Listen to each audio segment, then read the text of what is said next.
Hijrah itu secara bahasa mungkin atau secara mudahnya biar dipahami. Ya, alhamdulillah fenomena hijrah di tengah-tengah kehidupan anak-anak muda kita sekarang cukup marak, alhamdulillah. Kalau dari segi peristilahan, hijrah perpindahan. Sekarang tidak ada lagi hijrah tempat, ya. Ada hijrah maknawi, hijrah spiritualitas gitu. Saya melihatnya begini. Tadi terkait dengan apa yang saya sampaikan sebelumnya, kunci dari perbaikan diri adalah tarbiyah atau pendidikan. Ini kunci yang harus dipegang erat oleh para orang tua, tarbiyah dan dakwah. Tugas kita sudah paham mendakwahi teman-teman yang belum paham. Nahnu duat qabla kulli syai'. Apa itu maksudnya? Kita ini dai sebelum segala sesuatu. Masya Allah. Nahnu dot la qudot. Kita ini dai, bukan tukang menghakimi. Makanya pola pendekatan yang sering kami lakukan, saya dan tim dakwah di lapangan itu adalah pola pendekatan diskusi. Kita tidak ingin ada vonis-vonis terhadap anak-anak muda yang kita lihat mungkin masih bergelimang dengan kemaksiatan.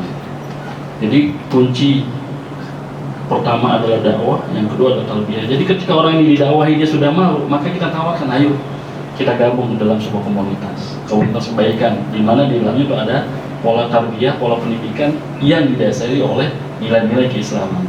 Gitu.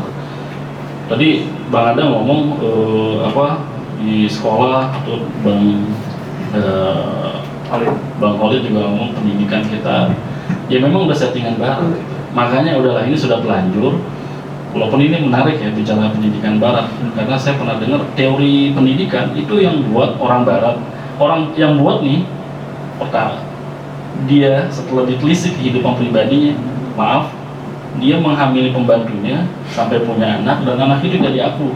Lalu lelaki ini membuat teori pendidikan, dan itu masyhur, tahu ya? Iya. Harmer. Nah, saya berpikir ini orang yang rumah tangganya bahkan belum rumah tangga ya, baru bisa dibilang berhubungan bebas seperti itu, melahirkan anaknya tidak diaku, dan dia tidak punya track record pendidikan, lalu dia bikin teori pendidikan Terus laku gitu. dan itu diterima gitu, dipakai oleh para praktisi pendidikan di Indonesia gitu. Makanya saya gitu, karena memang sudah seperti itu. Makanya kita sebagai seorang muslim yang sudah Allah sajikan ke dalam kehidupan manusia petunjuk-petunjuk yang termaktub atau yang terisi di dalam Quran dan Sunnah, ya udah kita ikutin gitu. Maka kita gali gitu. Nah, salah satunya adalah melalui tarbiyah. Nah, tarbiyah ini yang berkorelasi dengan hijrah tadi. Kita coba sederhanakan bahwa hijrah itu adalah proses menuju pribadi ke arah yang lebih baik dalam nuansa ketuhanan, dalam nuansa keagamaan. Jadi baiknya itu baik berdasarkan hukum Allah dan Rasulnya, bukan baik berdasarkan sisi kemanusiaan. Karena nisbi, kalau kebaikan didasari oleh persepsi kemanusiaan kita itu nisbi. Nisbi itu apa? Nisbi itu relatif, bahkan lebih cenderung bisa jadi benar menurut secara kemanusiaan kita, salah dalam ilmu agama, salah dalam syariat, seperti itu. Makanya kebenaran hakiki itu ada di nilai-nilai agama. Makanya kita coba eksplorasi itu, kita pelajari. Nah, di dalam sistem tarbiyah itulah dikenalkan. Makanya anak-anak muda yang sudah sekolah di umum coba diarahkan untuk mencari komunitas-komunitas keagamaan. Dimanapun ditemukan, masuklah. Nanti di sana insya Allah akan ditemukan adanya nilai-nilai yang diajarkan dengan penuh dengan penuh kebaikan, sehingga bisa dijadikan pegangan hidup dimanapun mau. Karena saya lihat sudah marak ya, baik secara online ataupun secara de facto di wilayah tempat tinggalnya gitu. Jadi dengan tarbiyah atau pendidikan keislaman gitu. Macam-macam modelnya dipersilakan diikuti. Nah, inilah hijrah.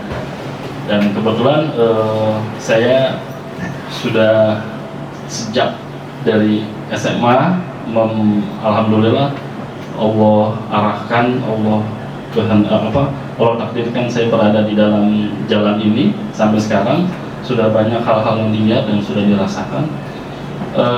Sebenarnya mereka itu sudah punya anak-anak yang katakan belum kenal kebaikan. Sebelum mereka punya fitrah dan konsep dakwah itu fa'ahyainahum, sebenarnya menghidupkan. Jadi mereka tuh udah punya fitrah kebaikan, fitrah keimanan, cuma mungkin tertutup akibat ada penetrasi dari setan, dari nafsunya, sehingga dia berbuat maksiat. Nah, tugas kita nih yang sudah tercerahkan keimanan, sudah tercerahkan spiritualitasnya, dalam Quran itu dikatakan fa'ahyainahum. Apa itu? Hidupkanlah mereka. Hidupkan apanya? Hatinya. Nah, hidupkan dengan apa? Dalam Quran disebutkan dihidupkan dengan cahaya Allah, yaitu Quran dan Al-Hadis, Quran dan Sunnah. Maka kenalkan mereka kepada nilai-nilai Quran. Kalau orang sudah kenal Quran, sudah berinteraksi, walaupun mungkin dia belum ngerti, insya Allah akan ada rasa kenikmatan. Dan pengalaman ketika orang diguyur terus dengan Quran, dia akan lama-lama lunak hatinya.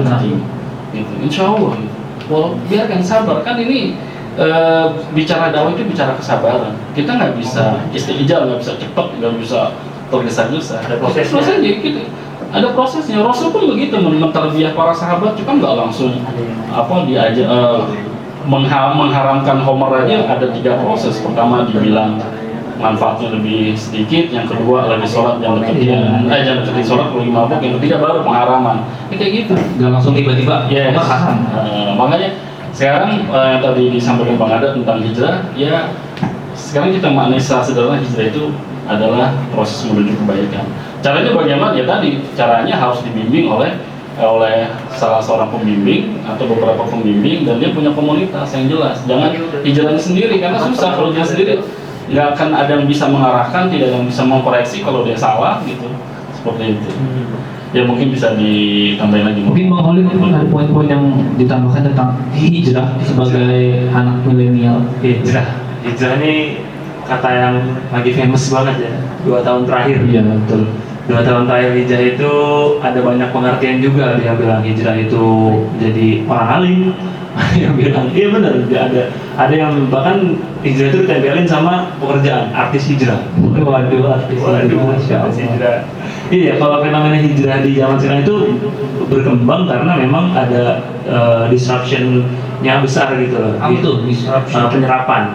Karena kan hijrahnya sekarang udah masuk ke Indonesia, udah intens banget, kan udah banyak dan udah kuat banget. Jadi orang aja kira campaign-nya berhasil dan banyak yang ikut-ikutan hijrah tersebut.